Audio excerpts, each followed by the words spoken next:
I'm Joe Galleti. This is my story about the trauma I went through and the violence that ensued throughout my life. My home life growing up was your typical home life. I actually grew up in a beautiful neighborhood. I had a lot of friends. The majority of the time when I did, I lived with my grandparents, but at times my mom fluctuated in and out of my life all throughout since I was a baby up until my adult life. And as she did, that's when things always took a turn for the worst. She never really hit me or abused me. She would have her friends come over, and what they would do is they would all bet, and she would make me fight other kids. I grew up with that type of violence through my entire life. The first big fight I got into was in third grade. I had gotten off the school bus crying. A kid had been picking on me. And this kid had picked on me every day. He was the bully. And I would always get off the bus crying, and their exact words were, "I'm taking you back to that bus stop, and you're going to beat his or I'm going to beat yours." And she took me back to the bus stop. She dragged me onto the bus, and she made me physically assault this kid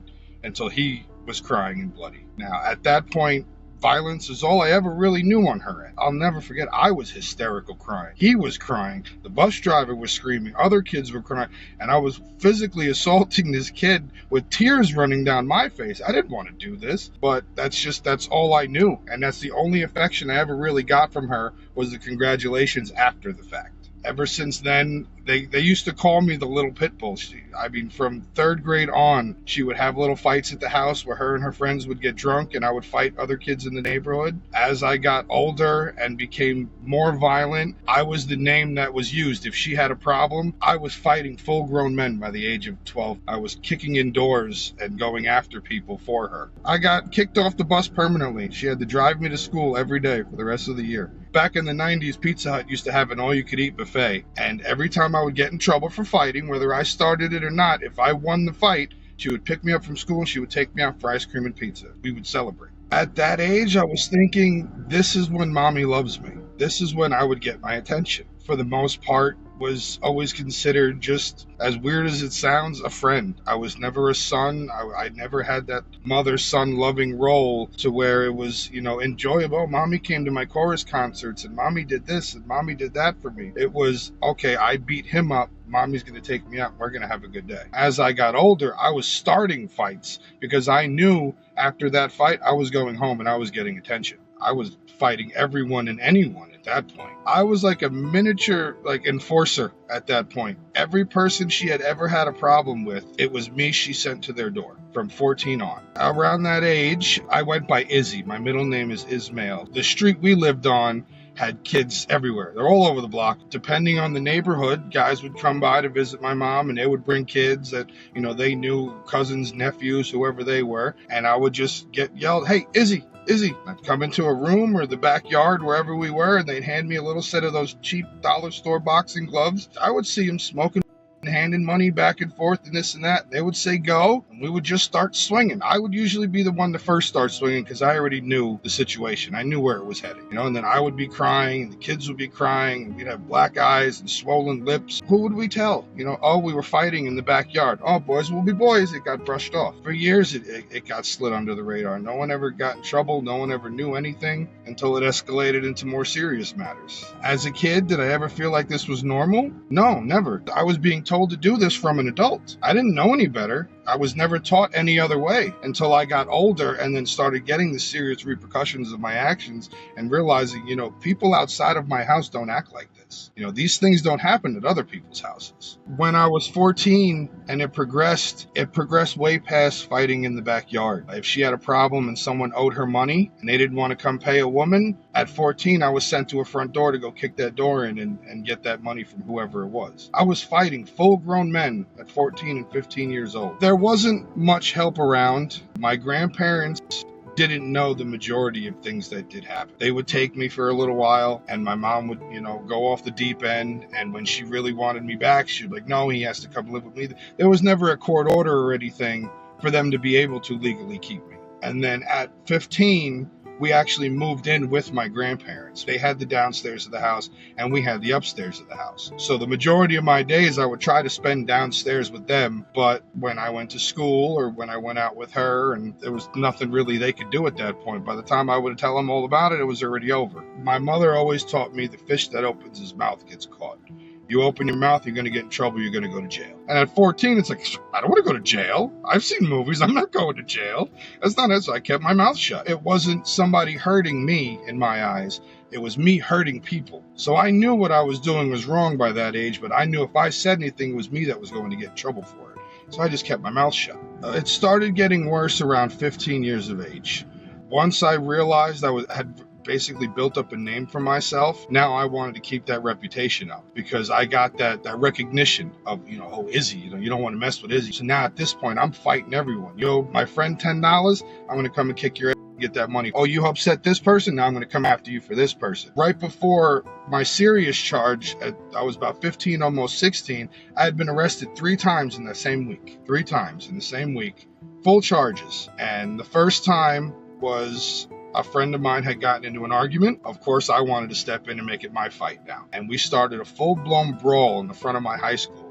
Teachers were involved. I was swinging on everyone and anyone. I got arrested for that on an assault charge. My mother left me in jail. My mother said, he'll be fine. He can handle himself. My grandfather came down with a little bit of money he had, and he bailed me out of jail. 3 days later, I go back to school knowing that another fight's going to ensue, and I had a butterfly knife in my pocket. Thought I was cool, so I decided I was going to show that butterfly knife to a couple people, and I stuck it in my sneaker. Somebody told on me. I went to the office and got arrested right there in school. As the bell rang, they walked me out in handcuffs in front of everybody. My mom didn't come to get me. He'll be fine. He'll be okay. Now, in New York, for violent crimes, you get charged as an adult at 16. So now I am in an adult jail as a child with full-grown men locked in a cell. My mother thinks it's fine. He can handle himself. Grandfather wasn't going to let me sit there. So he came and bailed me out. And no lie, I have never been so terrified of a man in my life.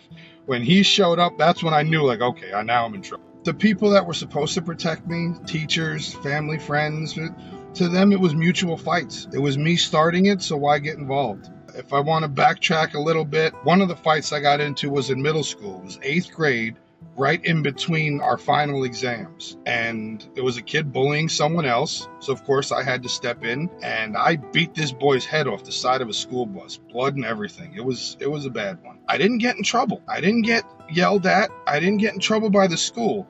A teacher walked up to me and goes, hey, Mr. Galleti, were you fighting in the parking lot? I said, yeah. He's like, in between the buses? I said, yeah. He's like, did you draw blood? I said, yes, sir. I'm sorry. He's like, no, good job. And he walked away and he let me finish my final. Never once did I get in trouble. Never once was it you can't be bullying or beating on people. In their eyes, it was called mutual combat, which was 2 kids got into a fight. 1 kid won. That's the end. But no one ever knew my backstory as to why I was always fighting like this. Why was this always happening? To them, it was just normal. Like, oh, that's Joe. That's Izzy. He's a fighter. So next level, when it really progressed, I was 15, about to turn 16.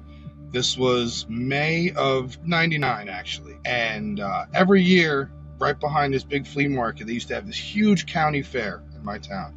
Biggest fair of the area. Everybody went to it. Now, back then, I had built this reputation. Not going to say I had like a gang, but it was my own little group of friends that followed me, because if there was a problem, I handled it. That was just what I did. And that day, my mom had sent me to the fair with my little brother and my little sister. And we were playing and we were hanging out. We had went on a bunch of rides. And 2 of these kids had come run up to me that were rolling with me at the time. They had a problem with another guy. He had a problem with one of my friends. Supposedly my friend had slept with his sister. Now, my friend was very dark-skinned Hispanic. I'm not the darkest skin, but I'm also Hispanic. And he was one of those neo-Nazis, and I hate the whole thing. So he had his group of friends. I had my group of friends, and somehow his problem now became my problem. I got this. I'm going to handle this. So I walked up to the guy and I was like, listen, you no longer have a problem with him. You want this settled? You deal with me. He said, okay, this is how it's going to go. He told me where to meet him. We were supposed to meet at this big baseball field in a couple hours. He gave me a time. He said, this is where we're meeting. I said, absolutely fine. I'll be there. I take my brother and sister home immediately from the fair. I tell my mom what's going on. Any normal parent would be, you're staying your home. You're not leaving this house. She said, hop in the car. I'll take you. She picks me up, and I'll never forget, we had this big, ugly van. We stop at the projects up the road from my house. She picks up 3 more people. She says, just in case. So she knows exactly what's about to happen. She knows where this is heading. I'm nervous. I'm shaking. This guy is huge. I'm not going to lie. I was scared for my life at this point. We get to where this park is. It was at a public pool. There was a baseball field and like a play area. And where the baseball field was, I can't explain it any other way than to say it looked like a UFC event. Hundreds of people had showed up for this. There was people, and back then there was no cell phones or cameras, so there was cars facing. She had a couple of her friends she called. They had showed up with cars facing, so there was headlights on the field, so we could see, and people holding those old school camcorders. So there's videos of this event, and actually there's news articles of all this. Now I hop out, and I'm visibly shaking. You can tell I'm scared. I know I'm scared. And what she proceeds to do, instead of stopping this, is she goes, go there, handle your business. I'm not going to mention this other girl's name, but she said there's somebody there that's going to meet you at the gate. They have something for you. Go ahead. I don't know what she's talking about. So I said, all right, this is just what I do. I walk down the field, through the outfield, around to where like the batting area is around the cage. And this guy's, he's marching back and forth over the pitcher's mound, doing the whole thing. And he was, I don't want to get into the racist things he was yelling, but this gigantic son of a he was ready to roll. I come around the side and the girl stops me. She goes, here, your mom gave me this, take it. And that's basically what she wanted me to do. She wanted me to end this fight. So I ran in, and my first reaction was, I was like, listen, can we talk about this? Like, is there a way for me to get out of this without getting my kicked? And this man swung so hard, I'll never forget. I must have spun around about 4 times. And the next thing I know, I had the razor blade like in between my knuckles. As I would throw punches, the razor would cut him. And the individual ended up with 736 stitches and staples to put him back together. It was across the throat, across the back of the neck, down his back, his chest, basically anywhere I could hit and drag, that's what I did. And I was wearing one of those long white tees. It was a solid white tee I had just got from the fair, and I was wearing that. By the time I had walked away from that, it was Kool-Aid red, the entire thing. I was covered in blood. Someone yells police, so everybody scatters in different directions. I run one way, he runs the other way. Where he ran, luckily he ran that way instead of my way, because if he would have followed me, he would have died. But instead he ran the other direction and ran face first into a cop, and that cop was actually able to cauterize the wound and basically hold it together until they got him help. Otherwise he would have died right then and there on the baseball field. She was going to come onto the field with me, but my little brother had started throwing up at that point, so she kept him on the side. So she sent her friends, and they were, you got this, you got this, you got, like, she knew what was happening. Like, she didn't come to even try to stop it for a second. And all she did when the fight was over and I came back covered in blood, she said, come here, follow me. She put me in the car and she drove me to a supermarket parking lot where she took me out. She's like, we don't need any evidence, and started pouring light over my head to wash the blood off. And she's like, instead of taking me home so we could, figure out exactly what just happened, she sends me back to the fair so I have an alibi. I go back to the fair. Now I stink like beer. I smell horrible. And I feel this pull on my shirt. Are you Joe Galleti? And my natural reaction was to turn around and swing. I didn't know who the hell was coming after me. Ended up being a plainclothes police officer. They had already heard about the incident, so that added to my charges. So at 15, almost 16, I was tried with carrying a concealed weapon, attempted murder, assault on a police officer, and evading arrest, and was thrown in a county jail with full-grown murderers and adults. Never been so scared in my entire life. 3 days into this, once I was in jail, I get a phone call. It was my lawyer, and he's like, I just wanted to let you know your mother was also arrested because they know she was a part of this. Now, my mind was warped. It was protect my mother. No, she had nothing to do with this. No, she wasn't there. And the story blew up. Now there was no turning back from what was going on.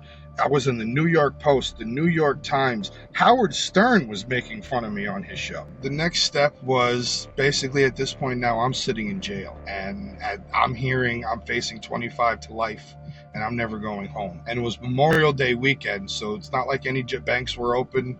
My bail was $750,000. And in order to get 10% of that, that's what, $75,000? My grandmother, little tiny Puerto Rican woman, and my grandfather dug their savings out of their mattress that they had stashed away that weekend and came and bailed me out. They said, you're not going back. You will stay here and we will fight this court. We will fight this case and we will win. He's like, we'll do whatever we can. I'll get you the best lawyers. And that's where it started, but it didn't get any better from there. What happened next was they got me a great lawyer, an amazing lawyer who hired a private investigator. And it turned out they were able to plead the case down to a simple assault charge because the guy I had fought was refusing to testify and was actually already on his way to a state prison for raping his sister. Or so I was told. But he was already on his way to state prison for something. So I knew that my charges were going to be reduced. I pleaded it down to a simple assault. I got time served for being in jail already. When I was released, My grandparents said, you know what, we're leaving. We're done with New York. I had already been basically kicked out of every single school in New York. Like I said, Howard Stern had picked it up. Somebody had hacked the school computers, and all the little screensavers said Machete Galleti on them, and it bounced around. Once my grandparents bought a house in Pennsylvania, that's when my mom stepped back in. She wanted to get her life back on track. She's sorry for everything that happened. She gave the big sob story. So the house became me, my mom, my brothers and sisters. We all moved out here to Pennsylvania. Once we got out here, at 16 years old, I finally was able to get back into school. I was still that pit bull. She basically took over this tiny little neighborhood with, I guess I could say I have the proof, but not many people do. But she started selling drugs around here, and I was that collector. Izzy's reputation was built faster out here than it ever was in New York. I'm 40 years old now, and still people still remember my name, and it's not a very good thing. I'm not proud of it at all. Once I started learning that that's how things were, and normal people didn't act like this, that's when my depression started hitting. And because of that depression and not wanting to be in that life, but not having a choice or not feeling like I had a choice, I turned to the drugs. At 18, still living in that house, I was still on parole. I couldn't leave that house. 18 is when things really got bad for me personally, not with the violence, but because I started realizing exactly how things were going in life. And as I was getting ready to graduate, my prom date at the time, I ended up getting pregnant. And we had a beautiful little baby girl. And the only thing she asked of me was that we get the hell out of that house and away from this environment, and we moved down to Philly with her family. I was on parole. I had just had a knee surgery. And the only thing that I knew was that household. So that's all I could do. So I told her no, I wasn't going to leave. And I actually lost her and the relationship with my daughter up until just recently. After that, it was a downward spiral, and it didn't get any better from there.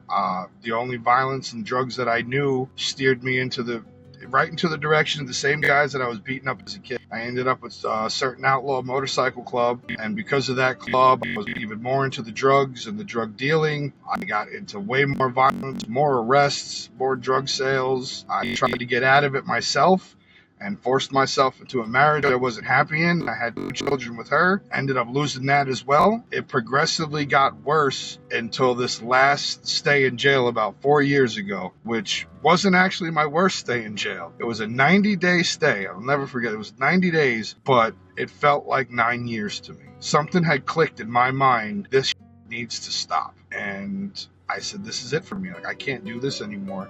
I can't be a part of this life. I can't do these types of things. I need to get my together. And while I was in jail, I was seeing a therapist inside, was going to drug counseling and religious meetings, and I was basically doing anything I could to get out of my cell block, out of my head, and to talk to someone. Because that was my problem growing up. I never had anyone to talk to. Nobody wanted to hear, oh, you want to fight? Congratulations, shut up, go sit down. No one ever cared. So when I was able to fully get my story out there and tell people about it, they were like, well, listen, these are the things you could do to help. So one day I was bored, sitting in a cell block, and I started making fun of one of the guards. Just because, it wasn't anything mean. I was just bored. And the other guards were laughing. The inmates were laughing. Everybody was cracking jokes. So they came up to me later that day and were like, hey, listen, do you do stand-up? I was like, no, I've never done anything like that. He's like, well, you should start doing stand-up or something. He's like, everyone seemed to like it. He's like, we can give you time or something, and see how it goes. All right, I'll give it a shot. So a couple days later, I stood up on one of the tables and I told a couple of jokes, and I had people dying. They were loving it. Later on, they came back to me and they were like, listen, since this cell block liked it, we'd like to send you to the other cell blocks during their mealtime. You could tell jokes there. So they started it was almost like a prison tour. They started sending me around to the other cell blocks, and I would just tell some jokes, and I fell in love with it. That was it was like my passion that I never knew I had. I was always the fat, funny guy, but it was never like a job thing for me. So I was like, you know what? When I get out of jail, I don't have any kids. Basically the one that I just had, he was 4 at the time. He was with his mom. My other kids were with their moms. It was just me. It was, you know what, I'm going to go all for this. I'm either going to make it or I'm going to go homeless. I got 2 options at this point, but I'm going to figure it out and I'm going to do it right this time. So luckily when I was released, it was right during the time where Biden had handed out all those stimulus checks.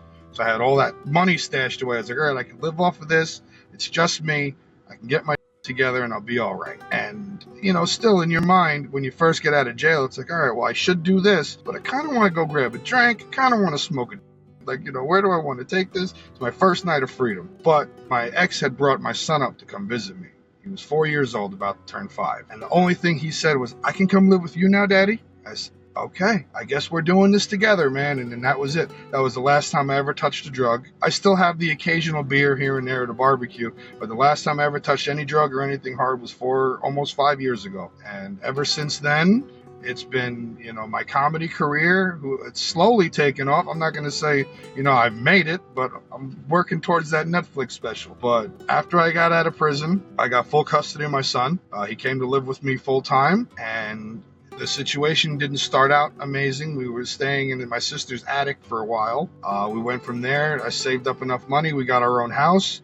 And then we moved from there to this new house, which is a nice 3-bedroom, 2-bathroom place that we worked together to get, all on our own. And like I said, my son's mother came back. We're, a family again. Once we became a family, now we have another 2-month-old. He's inside probably cooing and making all kinds of weird noise. My mom still lives about 15 minutes from my house. I have no contact with her. I don't talk to her. I don't talk to anyone on that side of the family actually anymore, due to everything that had happened. As my brothers and sisters grew up, they grew up in that same way that I did, except my one brother saw how I was growing up and said, I want to be like him. So I was into the drug dealing and the violence, and he got into the drug dealing and violence. But instead of it taking him to a new level like it did me, it took him down the addiction level. And as my mom sold more, she gave more to him. It got to the point where his eyes went blind, his heart collapsed, his blood went septic a few different times, and he actually couldn't even shoot himself up at times. She would do it for him. And I tried telling the police. They didn't care.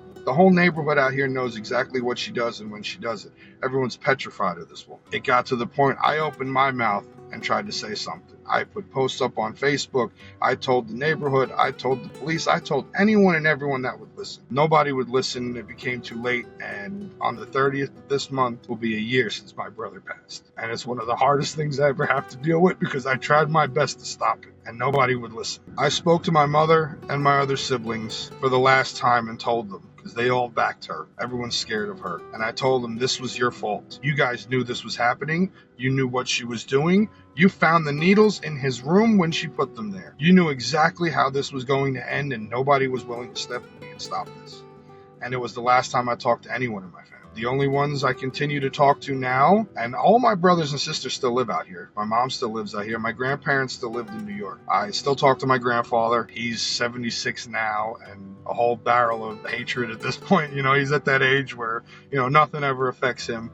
And I would talk to my grandmother at least once or twice a month, but she actually just passed 2 weeks ago as well. And, even after I had opened my mouth and said what I said about my brother and why he passed, I was outcasted from the family. I wasn't even allowed to attend his funeral. I went a couple days before the actual viewing and went and spoke with the funeral director, and he let me sneak in and say my goodbyes. But I wasn't even welcome at the funeral. Still, to this day, I could walk past my mom in a grocery store, and she'll just look at me and walk the other way. It won't even faze me. Like, a mother and a son shouldn't have that type of relationship.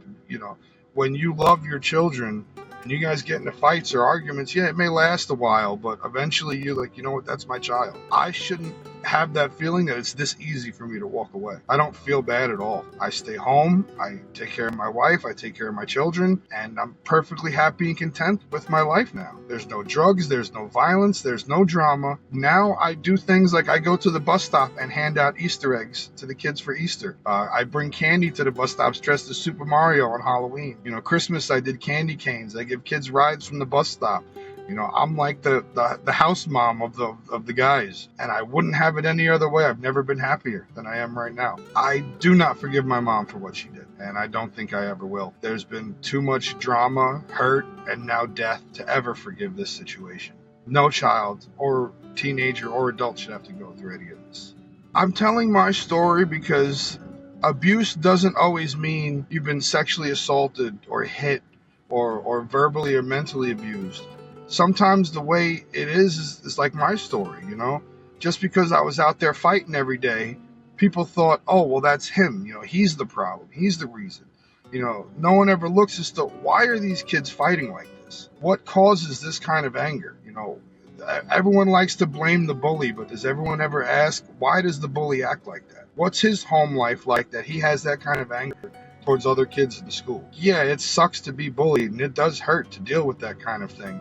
But why is the bully doing what he's doing? Where did he learn that from? Because you don't come out the womb ready to swing. You don't come out the womb with that kind of hatred in your mind and in your heart. You're taught that. Who's teaching these children this type of way? And I want people to hear my story and understand that, you know what, he's behaving that way or she's behaving that way for a specific reason. And maybe we can get to the bottom of this and just heal the whole situation as it is. You know, the bully and the victim.